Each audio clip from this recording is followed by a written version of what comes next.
Hey guys, this is Joe from Finding Faith, and I have talked about this for a little bit in a couple of videos. This is my YouTube connection, Steve of Steve Dez TV. Say hi, Steve. Hello. How's it going, YouTube people? Yeah. So Steve and I met through a mutual friend, and he helped me with a lot of stuff. He got me some editing software. He, helped me to, just understand more about editing YouTube. He's very passionate about helping out young guys, particularly going into YouTube and everything. So I like this guy. He's very helpful, and it's nice to finally meet him. I couldn't shake his hand because we're both sick. Yes. Oh, it sucks. I know. Cold season. So what I want to do today, because you don't consider yourself Christian, right? No.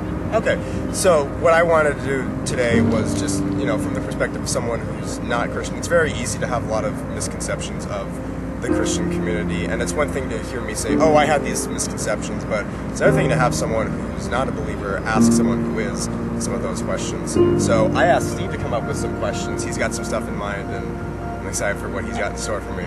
All right, what is your first question, Steve? So, why do Christians meet more than once a week? Well, I will say that that's an interesting question in and of itself, because not all Christians technically meet once a week. But then from there you have to ask, if you're not meeting more than once a week, is your heart really with God?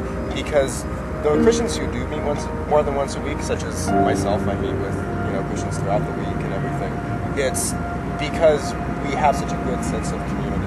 We're all just trying to grow in God. These are not easy things that we're necessarily trying to do, and sometimes there's opposition from ourselves even in trying to grow, right?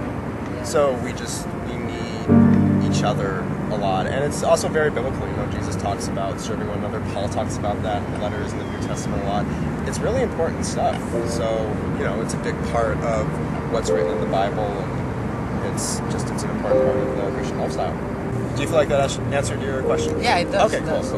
Why do Christians, with their money, are very giving in church, but not in real life? Yeah, this is a very interesting question, and I think depending on who you talk to, you may get slightly different answers. From my perspective, though, I think a lot of it, I do think sometimes there's an overemphasis on the idea of tithing, which is talked about in both the Old Testament and the New Testament, more in the Old. But it's still an important idea of, giving your money to God. Churches are funded by the government, but not usually luxuriously so. So I guess if you really want to see a church grow, you're going to want to give to it, and a lot of people really feel their lives get transformed by being a member of the church, right? So they want to give back to that to make sure that other people get those opportunities and everything. There are also churches that struggle financially. The church that I go to back home, for instance, there was some real city problems, actually, because there was a lot of construction that was being done kind of in this back area that was, I think it was about $45,000 worth. Yeah, that's a lot. So, yeah, I mean, there's potential reasons like that. As opposed to why they aren't as giving in real life, I think a lot of Christians really are. I try to do stuff like that outside of the church too. But you can also give with your time. Additionally, there's free ways to give through various apps. Give to charity with a number 2, actually. There's charity miles, it gives a certain amount of money based on, how far you walk or go on a bike or something like that. So there are ways to give, but if you're thinking something more along the lines of, you pass someone on the street, do you give money to them or not? That's kind of a different question. So that I'm studying occupational therapy. So I can say that there is a fair portion, and this is a really sad thing to say, but there is a very good-sized chunk of the homeless community that is homeless because of drug addiction problems. Someone who is really severely addicted to drugs, if they're given money and they have a choice between food or shelter or something that is just really that addictive, they could choose what's really that addictive. It is a very tough mental battle that they're fighting, and obviously I'd love to be able to help those people, but sometimes just giving someone money isn't really going to help them because they're still struggling with whenever they're struggling. Sometimes the help that they need isn't necessarily the help that we can give. What I have seen Christians do, I've done this myself, I've heard of this being done, is instead of giving someone money, is spending money, giving them some food, and then trying to engage them in a little bit of conversation. If nothing else, letting them know that you are Christian, you are doing this because God has shown you love. You want to give some of that love back, but you also want to make sure that you're giving them something that they can use. And I actually have had people who've asked me for money when I've offered to give them food. They have actually denied me, shockingly. So, does that seem to answer your question? Or yeah, it does answer my question. Okay, cool. Why are Christian people less accepting of the LGBTQ and whatever else community? Yeah, it's interesting that you add in that whatever else part, because there's all those other new letters out there. Keep up with everything. I know some of them, but there's a good chunk of them where if you ask me what they are, I couldn't tell you. There's a second Q. I don't even know what that second Q stands for. This is a very good question that I would love to get into way more detail about in another video. I don't know that it's necessarily all Christians. I would actually go so far as to say it's only, not a minority, but it's definitely less than half that are what you're thinking of as unaccepting. The problem is that, smaller number just stands out more than the others, right? Just as people, we have this tendency to hear someone does something and just make this big, grand assumption about them, right? It's very easy to hear, this Christian wasn't accepting of this person, or these Christians aren't, and think that applies to all of them, when that's not necessarily the case. With that being said, I do think that there are Christians who are just not accepting of the LGBT community. And part of that is because it's the same issue that we were just kind of talking about, but the other side of the coin. So instead of, just seeing individuals, right, you're seeing just this one group of people that are doing something that's unbiblical. And I want to stress this for the Christians watching this, because I think this is a really good point to drive home. I'm really glad that you brought up this question. Second of all, it's very easy for a lot of Christians to see homosexuality as this really big problem that's really easy to focus on for various reasons. The interesting thing there is that in the Bible, it's not distinguished as the worst sin. Do you know what is distinguished as the worst sin in the Bible? What is distinguished? Nothing.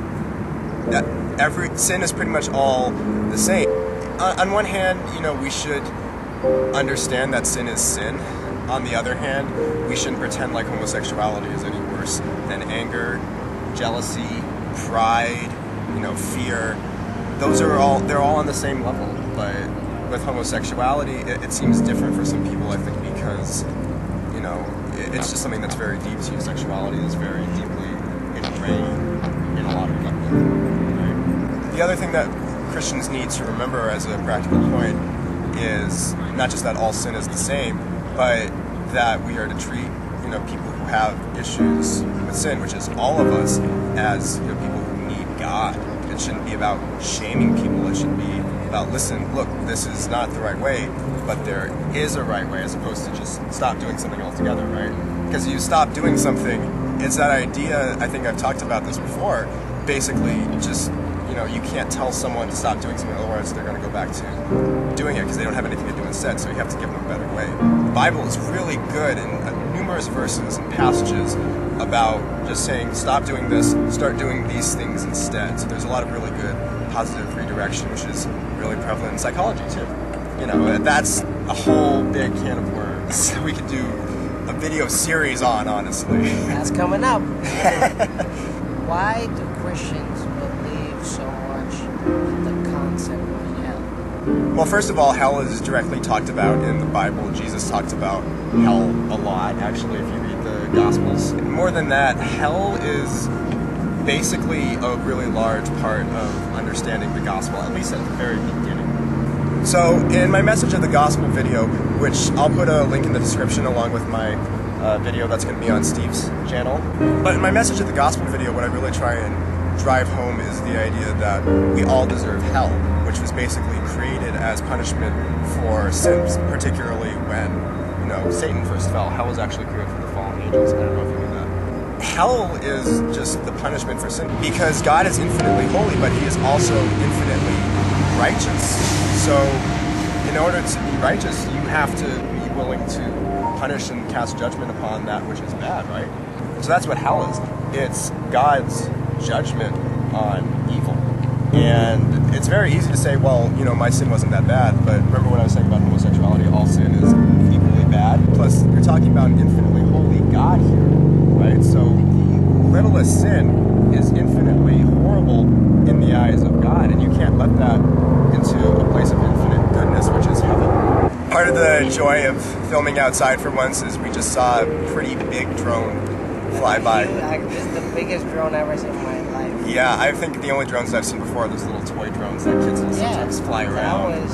That was someone seemed like he was operating that. Yeah. All right, so I think we got time for one more question. What is your last question? My last question, I gotta make it really good because it's my last question. My last question is, why do Christians believe so much in the concept of marriage? This is a really, really good question. I really like this one. This is another one that could use a video series where I go into more detail about this. The best place to start with marriage is really just in Genesis. So God sets up marriage to be this wonderful union between man and woman, right? So it's supposed to be this wonderful thing that fosters life and brings about, you know, relationship, closeness, and all these wonderful things, right? Jesus talks a lot about the value of marriage, and, you know, marriage is supposed to be important for, you know, growth between you and your partner. It's supposed to be important for raising your kids. It's important, you know, just in society for a number of things these days. It's still something that's supposed to be so much greater than that. It's God's last creation. Because if you think of the creation story, you know, you got the earth, you got water, you got the universe, and then you got all the animals, and then you've got man, woman, and then marriage. So it kind of just all comes together, you know, kind of grand scale all the way down to really small scale. Biblically, post-fall of man, the idea of marriage is you're committing yourself to your partner, you're committing yourself to God, something that is much higher than both of you, and it's just supposed to give you so much direction. Your commitment to your spouse really helps define your commitment to God. What do you think? You think that answers your question? All right, guys, thank you so much for watching. Be sure to check out the link in the description to the video I got going on Steve's channel. Check out his channel. He's got some good stuff going on. Steve, thank you so much for your time here. I'm going to just do an elbow bump. Because I don't think my elbow is quite as infected as the rest of me. All right, guys, thanks again for watching. Be sure to subscribe, comment, share this video around, and have a blessed day, blessed night. See you guys in the next one. Take care.